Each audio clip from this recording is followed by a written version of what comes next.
Itu di Bazar Raja Alang Kampung Baru. Jadi mungkin kita tengok juga lokasi bazar tu juga antara faktor menentukan harga barang juga. Orang kata ada lokasi tu lokasi tempat orang kaya. So dia macam ni sikit lah. Harga dia lain sikit, harga kayangan orang kata.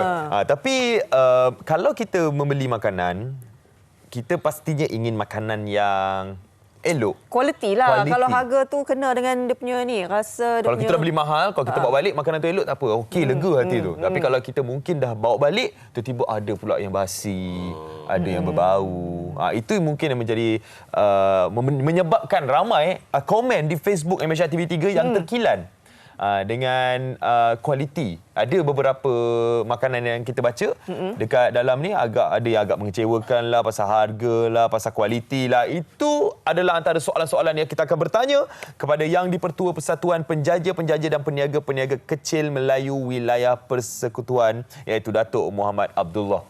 Ya. Assalamualaikum Datuk. Terima kasih bersama kami.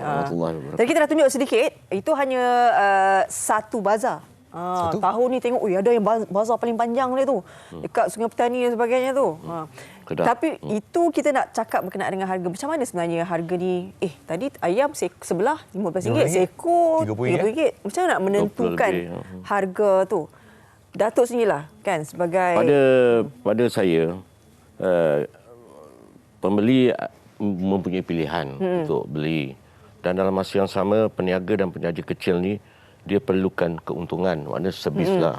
Sebab itu adalah selain dia nak mengimarahkan musim Ramadan, kan, mereka pun telah dipesan supaya sebelum dia meniaga, dia mempunyai beberapa SOP yang ditetapkan oleh PBT, pihak kerajaan, kepada penganjur sendirilah. Maksudnya sewa tapak dan sebagainya, kan. So kita pun memastikan bahawa mereka tidaklah terlalu melampau menjual harga begitu mahal lah. Baik. Potong kepala lah. Potong kepala. So dalam concern ini saya melihat bahawa seperti yang disebut tadi oleh Raja Alang. Raja Alang itulah kawasan hotspot. Saya rasa tidak ada kenaikan di kawasan tersebut. Terutama di Kampung Baru itulah, kan. Begitu juga dengan ada lebih kurang 11 lokasi di BKL. Mana 11 kawasan parlimen. Yang mana tiap-tiap kawasan parlimen di Johor Bandar Kuala Lumpur ni ada menganjurkan Ramadan. So kita melihat bahawa rata-rata tidak banyak kenaikan dia. Kalau ada pun terpencit lah. Kita boleh buatkan enforcement atau tindakan pengawalan kepada report kepada penganjur melampau sangat harga dia, kan. So peniaga tu potong kepala, kan, jangan macam disebut oleh saudara tadi, berhajat sangat nak makan ayam kerangka, ayam rangka, kan. Tiba-tiba balik busuk, kan. So harga dah lah. Kau nak potong kepala, lepas tu itu boleh. Tapi kita melihat bahawa concernnya tidak banyak kenaikan. Tidak banyak membebankan. Lagipun kerajaan telah baru-baru ini dalam Bandaraya dan kerajaan telah menawarkan iaitu menu rahmah, kan. So kalau kita tak ada pilihan, kita boleh beli yang RM5 punya, kan. Ada pilihan lah. Ada pilihan. Tapi kalau melampau-lampau sampai kalau nasi ayam dah sampai RM20 tu, kan, you boleh report lah. Tapi kita ada pilihan. Kita jangan beli. Kita tengok harga dia. Kalau terlalu mahal, potong mahal sangat? Mahal sangat.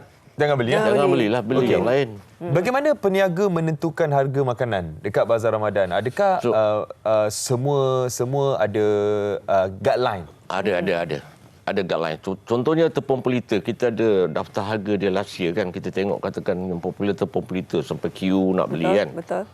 So kita tengok kalau tahun lepas kau jual RM5, so RM5 mungkin tahun lepas tu harga kelapa nak menyediakan input dia mahal, kan. Contohnya daun nak balut tepung pelita. So bila tahun lepas dia jual RM5, tahun ni kalau diturunkan sikit RM4.5 boleh terima lah. Tapi jangan dijual sampai RM7 atau RM6. Dan kita akan tanyalah, penganjur akan tanya, tak boleh. Okey, Datuk. Itu kalau kita buat kuih, kita masak semua membabitkan bahan-bahan mentah. Yang kita tahu sekarang ni, harga bahan mentah ni pun dah naik. Naik, betul. Tapi kalau air, Datuk. Itu. Kita tengok bahan mentah air. Haus ke sebut air macam itu? Ini satu cawan tu. Kadang-kadang harga RM5, air tebu RM7. Macam mana tu, Datuk? Itu harga macam dia orang menyediakan air ni ada berbagai-bagai, ada warna, ada kita rasa taste dia lain kan, katakan. Tapi kalau kita lihat air tebu kan, masyarakat suka beli air tebu yang kita mesin tu kan. So kita jual dalam plastik, ada yang RM8 kan. Ada kalau dijual sampai RM15, so mahal lah, mungkin harga satu batang tebu tu harga dia mahal. Tetapi kalau harga asas dia nak jual air batu, air balang tu tak sampailah RM20 atau RM15. Dia paling tinggi pun dia boleh jual RM6 lah. Air balang. Orang kata yang banyak-banyak tu lah. Yang banyak balang, air balang kan. So saya rasa kalau jual sampai RM10 tu memang mahal jugalah. Tapi kalau dia dapat bahan dia mahal, dia terpaksa jual mahal. Tapi kita masih kawal lagi lah. So pembeli ada pilihan. Kalau dia nak beli benda tu mahal, tak payah belilah, buat pilihan lain. Tapi berhajat sangat nak makan ataupun nak minum, dia kena beli lah. Tapi jangan dia beli tu balik tu, benda tu tak boleh makan, rosak. Itu memang kita tak boleh. Saya pasti Datuk ada membuat tinjauan. Ya, ada. Dalam bulan Ramadan ni, selepas dah 7 hari ni, ya. Datuk mesti ada pergi ke mana-mana bazar untuk melihat sendirilah keadaan di bazar. Bagaimana dengan keadaan kualiti makanan tahun ni? Kualiti so far kita tengok mutu dia okey. Ada kes-kes terpencil lah yang mana dia tidak mengabaikan mutu. Tapi next year dia tak boleh. Kita akan blacklist dia lah. Maksudnya kalau tahun ni buat hal, tahun depan tak boleh lah nak lesen ke apa, kita akan pastikan kau ada komplain banyak kan. Sebab apa? Jadi saya menyeru kepada pihak pengguna kan, kalau betul-betul menekan harga dan tidak memuaskan hati, boleh komplain.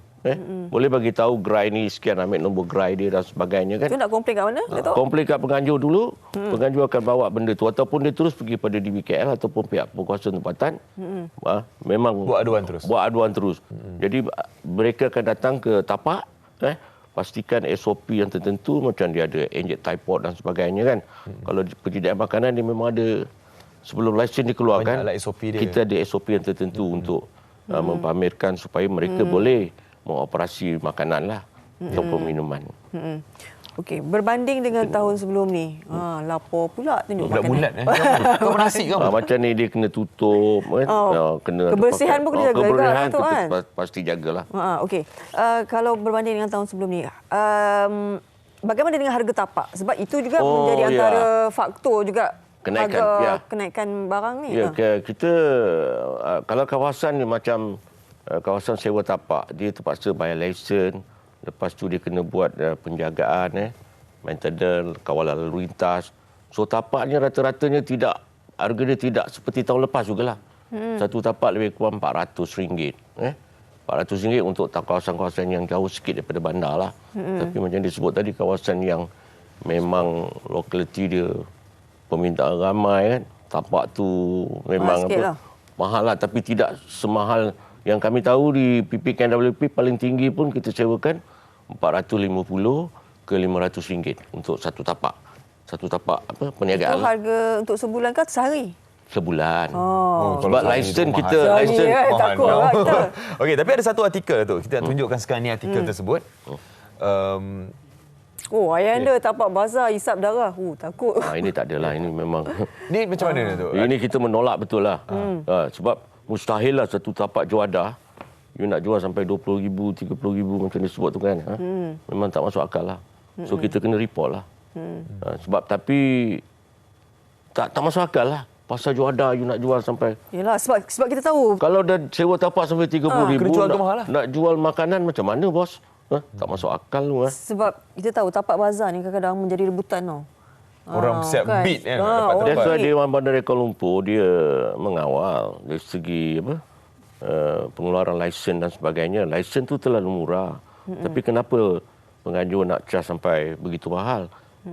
Memang kita sebagai penganjur kita tak bertanggungjawab lah. So ini yang patut kita elakkan. Jadi kita berdasar kepada pengalaman Dewan Bandar Kuala Lumpur, dia memilih kepada penganjur-penganjur yang telah di-appointkan sebanyak ada 5 penganjur yang besar lah. So, dia dah pastikan penganjur ni ada SOP ataupun garis panduan. Kau boleh charge paling tinggi pun 400, 500, 600 lah.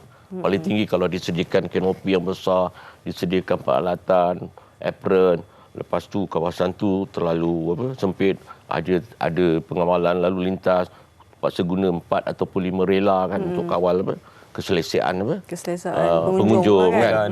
So dia cas lepas tu nak ada orang kata kalau apa-apa hujan dia sepatutnya sediakan payung untuk pengunjung-pengunjung kan.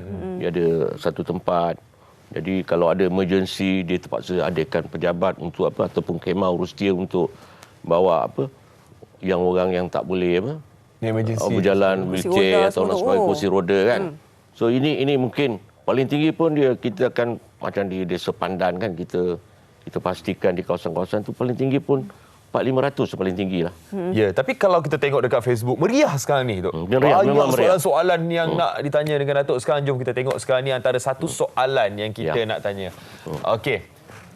Harga memang sedih sangat. Rasa kurang. Kalau sedap tak apa juga. Kena lagi makanan basi. Ada telur lalat, ayam tak masak, Masya Allah. Tapi tiap hari dah masak. Setiap hari dah masak sendiri, Alhamdulillah. Adik hikmah. Apa yang berlaku. Okey, jadi komen Datuk mengenai saya komen macam ni. Saya menegaskan di sini bahawa